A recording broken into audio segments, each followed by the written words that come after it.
Hello friends, welcome back once again. Friends, आज की class में हम लोग जानेंगे वॉइस के आगे। मैंने वॉइस के बारे में आपको बता दिया था। वॉइस के बारे में बताया था कि वॉइस क्या होता है, कैसे होता है और किनकी वॉइस होती है। मैंने बताया था कि सिर्फ ट्रांजिटिव वर्ब का वॉइस बनेगा। ये बात तो हमने बता दिया था। आज बात करेंगे कि इनके स्ट्रक्चर्स की, वॉइस के स्ट्रक्चर्स की बात करेंगे हम लोग। तो स्ट्रक्चर्स किसकी वॉइस बनते हैं टेंस में, ये बात आती है। तो इसके लिए एक छोटा सा तरीका है, इसे याद रखना है। ठीक है, इसको याद रखने का एक ट्रिक है। इसे याद क्या रखना है आपको? 3313, 3313। अब आप सोच रहे होंगे कि ये किसका ट्रिक है? 3313 मतलब क्या? ये बताता है कि वॉइस सिर्फ टेंस में इन्हीं लोगों का बनेगा और किसी का वॉइस चेंज नहीं होगा। ठीक है, जरा समझिए कि क्यों इसी का होगा। तो तीन का मतलब हो गया कि प्रेजेंट टेंस के अंदर सिर्फ तीन ऐसे पार्ट है जिनका वॉइस चेंज होगा।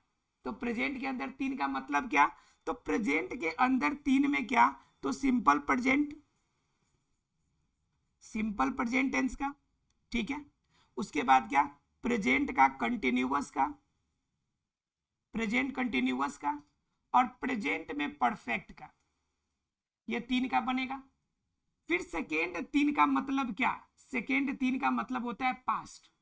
सेकेंड तीन का मतलब क्या होता है? पास्ट। तो पास्ट में क्या? पास्ट में भी तीन का ही सिर्फ वॉइस से चेंज होने वाला है। किसका किसका?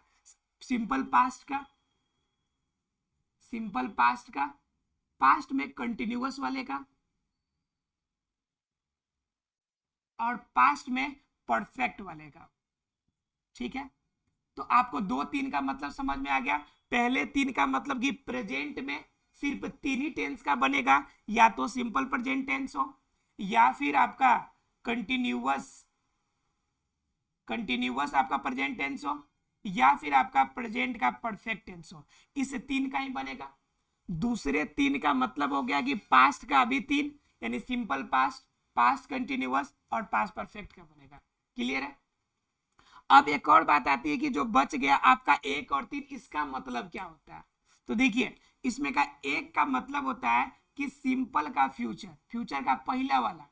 तो सिंपल का पहले क्या आता है? Simple future. तो सिंपल फ्यूचर का बनेगा। ठीक है, अब फिर दूसरा वाला तीन का क्या मतलब होता है? तो इसका मतलब होता है कि फ्यूचर परफेक्ट का, फ्यूचर परफेक्ट का। ठीक है, तो आपको क्या होगा? टोटल याद रखना आपको 3313, यानी कि टोटल वॉइस चेंज टेंस के अंदर जो होंगे वह कितने का होगा? तो 3313, 3313। ठीक है, सिर्फ इतने ही का वॉइस चेंज होगा। इसमें पहले तीन का मतलब कि प्रेजेंट के सिर्फ तीन, ठीक है, और दूसरे तीन का मतलब कि पास्ट का भी तीन, और लास्ट का एक और तीन का मतलब कि फ्यूचर का पहला वाला और फ्यूचर का तीसरा वाला। इन दोनों से आपका क्या बन जाएंगे? पूरा आपका वॉइस जो होगा वह कंप्लीट होगा। क्लियर है आप लोग को? तो ये अगर पता हो गया तब हम लोग स्ट्रक्चर की बात करेंगे। इसे आप लोग नोट डाउन कर लीजिएगा। कभी कभी होता है कंफ्यूज हो जाते हैं आप लोग और दूसरे सेंटेंस को भी बनाना शुरू कर देते हैं, तो वो वॉइस उसका बनेगा नहीं। आप जबरदस्ती बना सकते हैं लेकिन वो बनेगा नहीं, क्योंकि उसमें क्या हो जाता है कि कभी कभी एक ही फॉर्म के, मतलब एक ही आपके वर्ब के दो फॉर्म का इस्तेमाल करना पड़ जाता है, इसलिए जनरली बनता नहीं है। बनाने के लिए आप बना सकते हैं लेकिन वो बनता नहीं है। जैसे कि एग्जांपल आपको दिखाते हैं।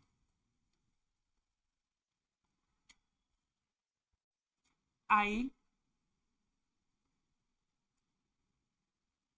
हैव बीन,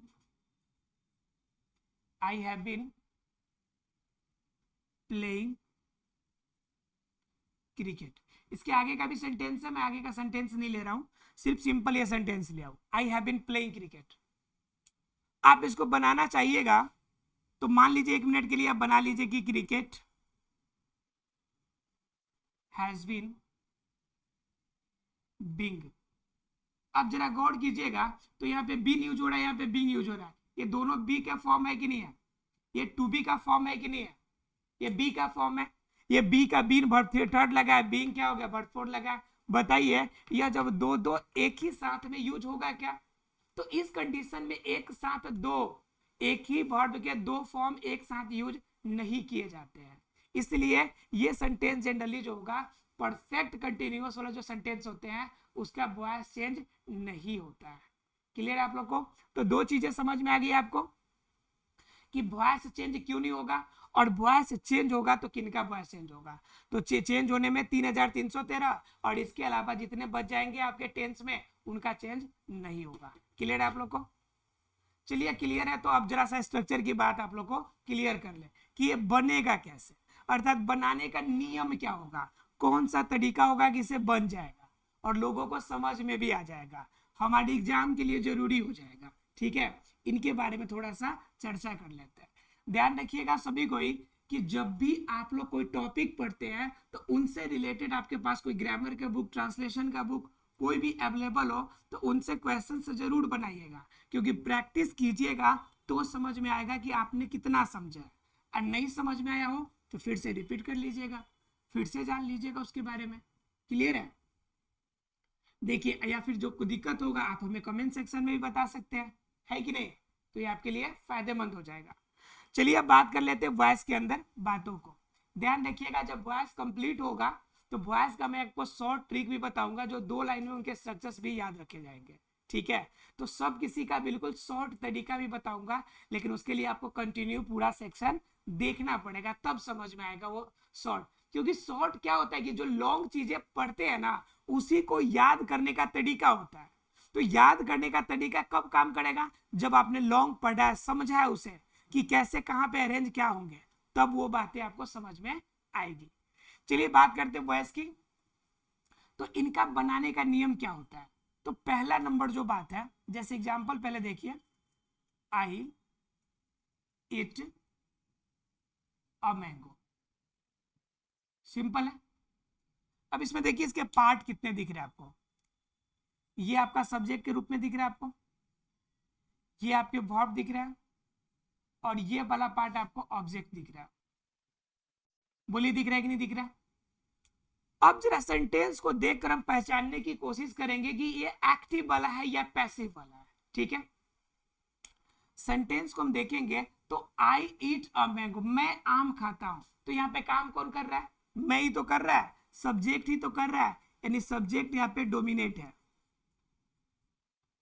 डोमिनेशन इस किसका है? सब्जेक्ट का है। जहां पे सब्जेक्ट का डोमिनेशन होगा तो वह सेंटेंस हमारा क्या कहलाता है? वह सब्जेक्ट हमारा कहलाता है, वह जो सेंटेंस होगा उसे हम लोग कहते हैं एक्टिव वॉइस। क्या कहते हैं उसे? Active voice. यानी क्यों? क्योंकि यहाँ पे सब्जेक्ट जहाँ पे एक्टिव, उसे एक्टिव वॉइस कहते थे। तो यहाँ पे अगर हमें पता चल गया कि ये सेंटेंस एक्टिव वॉइस में है, एक्टिव कंडीशन में है, तो हमें अगर कोई कह दे कि इसका पैसिव कन्वर्ट करके बताइए, क्या बताइए? पैसिव बताइए, तो पैसिव में हमें क्या करना पड़ेगा? पैसिव में तो हमें क्या करना पड़ता है कि सब्जेक्ट वहां पे डोमिनेशन नहीं रहता है, तो सब्जेक्ट के डोमिनेशन को हमें हटाना पड़ेगा।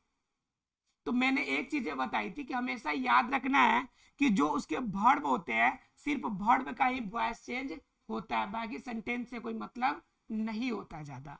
ठीक है, चलिए वॉइस चेंज करके देखते हैं। तो वॉइस चेंज करने में क्या होता है कि पहले जो इसमें तो आपका सब्जेक्ट मेन रोल नहीं करता है, तो ऑब्जेक्ट वाले को शुरू में ले आते हैं। ए मैंगो हमारा ऑब्जेक्ट है, इस पार्ट को शुरू में ले आ दिए, ए मैंगो। ठीक है, अब ये मैंगो शुरू में ला दिए, उसके बाद जो सब्जेक्ट है ये तो काम नहीं करने वाला है, तो इसको हम लोग बाद में लिखेंगे। ठीक है, उसके बाद इसमें हम लोग हेल्पिंग वर्ब जोड़ दिए, इज। उसके बाद हमने ईट का वर्ब 3 लगा दिया, ईटेन। फिर बाई लगाया, फिर आई को हमने मी के रूप में लिख दिया। अब सोच रहे होंगे कि मैंने ये क्या कर दिया, कैसे बना दिया चीजें। तो समझिए इसका रूल क्या करना है हमें, बनाना कैसे है। तो बनाने का रूल होगा कि जो इसका ऑब्जेक्ट होगा, यानी एक्टिव इनटू पैसिव, माने एक्टिव से किस में कन्वर्ट करना, आपको पैसिव में कन्वर्ट करना हो। तो क्या करेंगे आप, जो ऑब्जेक्ट होगा उसको सब्जेक्ट में कन्वर्ट कर दीजिएगा। ऑब्जेक्ट को किस में कन्वर्ट करना है? सब्जेक्ट में। उसके बाद क्या लगाना है आपको? इज, आर या फिर एम लगा दीजिएगा। ठीक है, ध्यान रखिएगा कि जब भी यह वॉइस चेंज कीजिएगा तो हमेशा पैसिव में वर्ब का थर्ड फॉर्म यानी कि पास्ट पार्टिसिपल वाला पार्ट लगेगा। ठीक है, वर्ब का थर्ड फॉर्म, और प्लस में क्या, उसके साथ आपका बाई का इस्तेमाल करना है, और उसके साथ ही आपका क्या होगा, शुरू का जो सब्जेक्ट होगा इसको कन्वर्ट कर देना है ऑब्जेक्ट के रूप में। किस में कन्वर्ट करना है, ऑब्जेक्ट के रूप में, बन जाएगा आपका। ठीक है, जरा देखिए ये जो सेंटेंस हमने बनाया है आपको, यह जो बात आपका स्ट्रक्चर दिया है, यह सिंपल प्रेजेंट टेंस का स्ट्रक्चर है। किसका स्ट्रक्चर है, सिंपल प्रेजेंट टेंस का स्ट्रक्चर है। तो सिंपल प्रेजेंट टेंस के जब भी सेंटेंस मिलेगा तो उसमें हमें क्या करना पड़ेगा, पहले ऑब्जेक्ट ढूंढना पड़ेगा, ऑब्जेक्ट को सब्जेक्ट में बदल देंगे, फिर इज आर एम जो भी लगेगा लगाएंगे, फिर उस जो वर्ब होगा वर्ब का तीसरा रूप अर्थात कि वर्ब का थर्ड फॉर्म लगाएंगे, फिर बाई लगाएंगे, और फिर सब्जेक्ट जो होगा उसको किस में कन्वर्ट कर देंगे, ऑब्जेक्ट के रूप में आपका कन्वर्ट कर देंगे। क्लियर है? अब जरा गौर कीजिए, इसमें एग्जाम्पल देखिए, अब बताइए कि इसका कैसे बनेगा।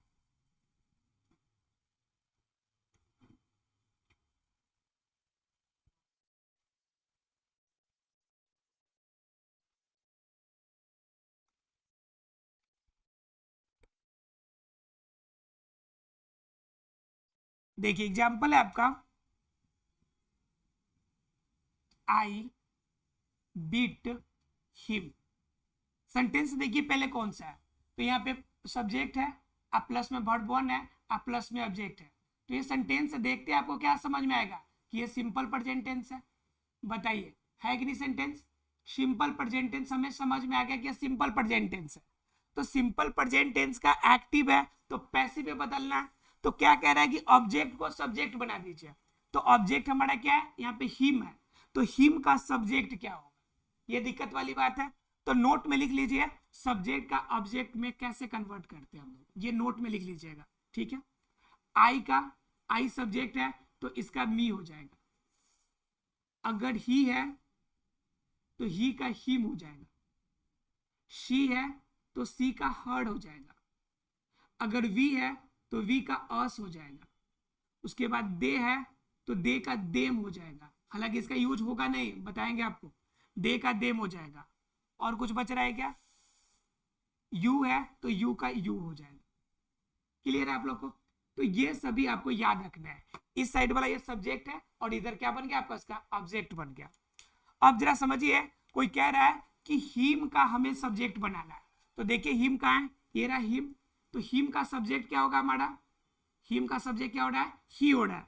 तो क्या कह रहा है, पहले ऑब्जेक्ट जो होगा उसको सब्जेक्ट के रूप में ले आइए शुरू में, तो हिम है तो हिम को शुरू में लाइएगा तो क्या हो जाएगा हमारा, ही हो जाएगा। बताइए होगा कि नहीं होगा, हो जाएगा। उसके बाद कह रहा है इज आर एम में से एक लगाइए, तो बताइए ही के साथ क्या लगेगा, ही के साथ इज लगेगा, तो हमने लगा दिया इज। क्लियर है? उसके बाद कह रहा है कि वर्ब का थर्ड फॉर्म, तो वर्ब क्या हमारा बीट, तो बीट का वर्ब थर्ड क्या हो जाएगा, बीटेन। उसके बाद क्या लगाना है, बीटेन के बाद बाई लगाना है, क्या लगाना है, बाई का यूज करना है। फिर क्या कह रहा है कि जो सब्जेक्ट होगा उसको ऑब्जेक्ट के रूप में कन्वर्ट कीजिए, तो बताइए आई का ऑब्जेक्ट क्या होगा, आई का ऑब्जेक्ट क्या होगा, तो मी होगा, तो यहाँ पे क्या हो जाएगा, ही इज बीटेन बाई मी। आसानी से बना सकते हैं आप लोग। मतलब क्या ध्यान रखना है कि ऑब्जेक्ट को सब्जेक्ट में कन्वर्ट करना है, ईजाडेम लगाना है, और एक चीज जो हमेशा याद रखना है कि इसमें हमेशा वर्ब का थर्ड फॉर्म ही लगता है, V3 ही हमेशा लगेगा। जब भी पैसिव वॉइस होगा तो उसमें कौन सा फॉर्म लगा होगा, वर्ब का तीसरा फॉर्म लगा होगा।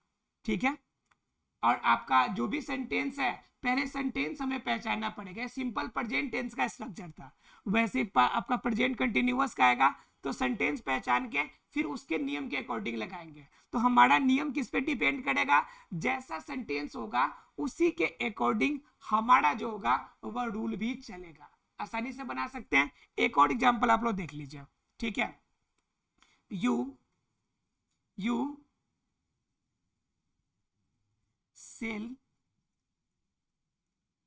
मी अ कार। जरा बताइए कि सेंटेंस में कैसे बनेगा ये। ठीक है, सेंटेंस में पहले हम ऑब्जेक्ट ढूंढेंगे, तो यहाँ पे ये रहा हमारा सब्जेक्ट, ये रहा हमारा वर्ब, ये रहा मेरा ये दोनों हमारा क्या है, ऑब्जेक्ट है। अब बताइए मी से उठाइएगा या आकार से उठाइएगा, ठीक है। तो ध्यान रखिएगा कि मेन ऑब्जेक्ट चुनना है, दो ऑब्जेक्ट दिया हो ना तो मेन चुनना है आपको। तो मेन क्या है, बेचने का प्रभाव किस पे पड़ेगा, मेरे पे पड़ेगा, क्योंकि मुझे एक कार मिल जाएगी। तो ये मेरा हमारा क्या हो जाएगा, मेन ऑब्जेक्ट हो जाएगा, ठीक है। तो मी को हम ले आएंगे तो क्या हो जाएगा, शुरू में आई हो जाएगा, ठीक है।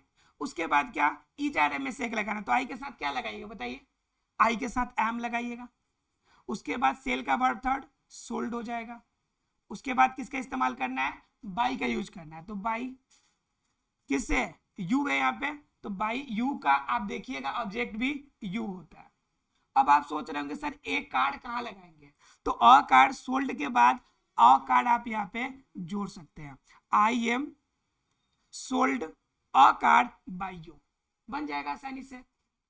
चलिए आशा है फ्रेंड्स कि क्लियर हो गया होगा आपको। अगले क्लास में मिलेंगे हम और अगले क्लास में डिस्कस करेंगे कि इसके स्पेशल में क्या आपको जानना है, कब क्या प्रयोग करना है एक्स्ट्रा, और आपका साथ में प्रेजेंट कंटिन्यूअस में कैसे इस्तेमाल किया जाता है, इनके बारे में कल के क्लास में देखेंगे। मिलते हैं अगले क्लास में, तब तक के लिए thank you very much friends.